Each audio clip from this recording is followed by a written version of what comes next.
Bạn biết Steve Jobs, thiên tài sáng tạo ra iPhone, đã qua đời vì ung thư tụy. Nhưng bạn có biết căn bệnh của ông thực chất là một dạng cực hiếm, có thể chữa khỏi nếu phẫu thuật sớm không? Và hôm nay, chúng ta sẽ lật lại hồ sơ y khoa của Steve Jobs để tìm hiểu tại sao ông lại trì hoãn cả phẫu thuật định mệnh đó suốt 9 tháng và bài học đắt giá nào mà căn bệnh của ông để lại cho tất cả chúng ta. Tôi là Dr. Minions, thạc sĩ, bác sĩ chuyên ngành hồi sức cấp cứu, và hôm nay chúng ta sẽ tìm hiểu ung thư tụy. Nếu bạn đang bận, hãy lưu video lại xem sau khi rảnh nhé. Tháng 10 năm 2003, trong một căn phòng khám yên tĩnh, định mệnh đã trao cho Steve Jobs 2 lá bài. Lá bài thứ nhất là một sự may mắn tột cùng, một lỗi hiếm hoi của tử thần. Các bác sĩ thông báo ông có một khối u trong tuyến tụy, nhưng đó không phải là bản án tử hình mang tên ung thư biểu mô ống tuyến mà 95% bệnh nhân khác mắc phải. Không, ông mắc phải u tụy nội tiết, PNET, một dạng bệnh hiếm, tiến triển chậm và quan trọng nhất, có thể chữa khỏi hoàn toàn nếu được phẫu thuật sớm. Đó là một cơ hội vàng, một lối thoát bất ngờ trong một căn bệnh vốn được xem là vô phương cứu chữa. Lá bài thứ hai là lời khuyên của y học, một con đường rõ ràng và đã được chứng minh. Phẫu thuật ngay lập tức, cắt bỏ khối u khi nó còn khu trú và ông có thể sẽ sống một cuộc đời trọn vẹn. Nhưng Steve Jobs, người đã dành cả đời để nghĩ khác biệt và thách thức mọi quy tắc, đã không chọn con đường đó. Ông đặt cược với tử thần. Trong suốt 9 tháng định mệnh, ông từ chối chiếc bàn mổ, từ chối y học chính thống. Thay vào đó, ông lao vào một cuộc thử nghiệm của riêng mình, ăn chay trường, uống nước ép, châm cứu và các liệu pháp thay thế. Ông tin rằng bằng ý chí và một lối sống khác biệt, mình có thể bỏ đói và khuất phục khối u. Thời gian trôi đi, 9 tháng quý giá như một dòng sông lặng lẽ chảy qua kẽ tay. Tháng 7 năm 2004, dòng sông đó đã đến biển. Kết quả chụp chiếu mới nhất cho thấy một sự thật phũ phàng. Khối u không những không biến mất, mà nó đã lớn hơn. Sự hối hận muộn màng đã đến. Steve Jobs cuối cùng cũng đồng ý phẫu thuật. Ca mổ Whipple, một trong những đại phẫu phức tạp nhất của ổ bụng, đã được tiến hành. Nhưng cửa sổ vàng để chữa khỏi hoàn toàn có thể đã bắt đầu khép lại. Cuộc chiến từ đây đã bước sang một chương mới, khó khăn hơn rất nhiều. Năm 2009, bóng ma ung thư quay trở lại. Lần này, nó đã di căn đến gan. Ông phải trải qua một ca ghép gan, một giải pháp gây tranh cãi và đầy rủi ro, một nỗ lực cuối cùng để giành giật sự sống. Và rồi, ngày 5 tháng 10 năm 2011, hành trình đó đã kết thúc. Steve Jobs qua đời, gần 8 năm kể từ ngày chẩn đoán. Một hành trình dài hơn tiên lượng của ung thư tụy thông thường, nhưng lại là một kết cục đầy tiếc nuối cho một trận chiến vốn đã có thể chiến thắng. Hãy tưởng tượng, tuyến tụy là một nhà máy đa năng dài khoảng 15 cm, nằm nép mình sâu đằng sau dạ dày. Nó có 2 phân xưởng hoạt động độc lập. Phân xưởng ngoại tiết sản xuất ra các enzyme tiêu hóa cực mạnh, đổ vào ruột non để phá rỡ thức ăn thành những mảnh nhỏ mà cơ thể có thể hấp thụ.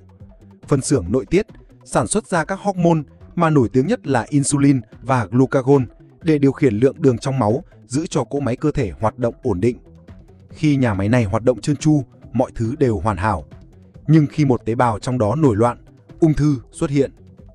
Đây là điểm khác biệt của ung thư tụy. Loại 1, 95%, ung thư biểu mô ống tuyến, PDAC, cực kỳ hung dữ, tiên lượng rất xấu, tỷ lệ sống sau 5 năm dưới 10%. Loại 2, hiếm, 3 đến 5%, u tụy nội tiết, PNET. Đây là loại Steve Jobs mắc phải. Nó tiến triển chậm và có thể chữa khỏi nếu phẫu thuật sớm. Jobs đã có một lá bài may mắn. Tại sao ung thư tụy lại nguy hiểm đến vậy? Vì nó là kẻ giết người thầm lặng. Tuyến tụy nằm quá sâu nên giai đoạn đầu gần như không có triệu chứng.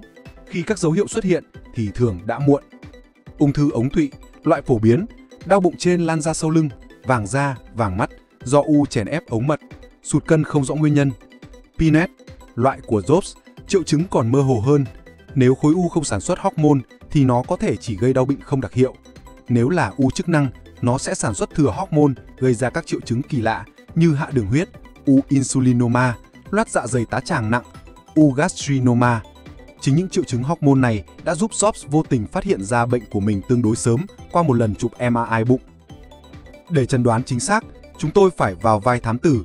Bước 1, xét nghiệm máu, tìm các chỉ dấu như CA199 tăng trong ung thư ống tụy hoặc chromogranin A tăng trong PNET.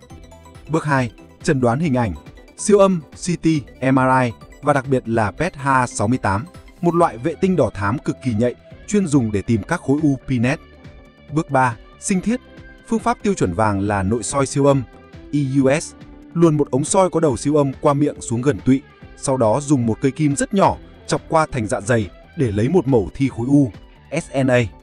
Mẫu ti mô này sẽ cho câu trả lời cuối cùng. Ngày nay, chúng ta có rất nhiều vũ khí để chống lại PNET. Phẫu thuật vẫn là lựa chọn hàng đầu nếu khối u còn khu trú. Phẫu thuật Whipple là một ca đại phẫu cực kỳ phức tạp. Với các khối u nhỏ, bác sĩ có thể chỉ cần bóc nhân khối u. Thuốc nhắm trúng đích và nội tiết. Somatostatin analogs, giống như những chiếc phanh hãm, làm chậm sự phát triển của khối u và kiểm soát các triệu chứng hormone. Everolimus, Sunitin, đây là những loại thuốc thông minh, hoạt động bằng cách cắt dây liên quan hoặc cắt nguồn cung cấp máu của tế bào ung thư. PRRT, thiết lập đồng vị phóng xạ, thụ thể peptide. Đây là một vũ khí tối tân. Hãy tưởng tượng nó là một tên lửa tầm nhiệt hạt nhân mini. Bác sĩ sẽ gắn một đồng vị phóng xạ nếu là lutetium 177 và một phân tử dẫn đường, DOTATAC. Tên lửa này sẽ tự tìm đến các tế bào ung thư PNET và phát nổ, tiêu diệt chúng từ bên trong mà ít ảnh hưởng đến mô lành. Đây là những vũ khí mà Steve Jobs đã có cơ hội sử dụng nếu không trì hoãn. Vậy tại sao 9 tháng trì hoãn của Jobs lại chết người?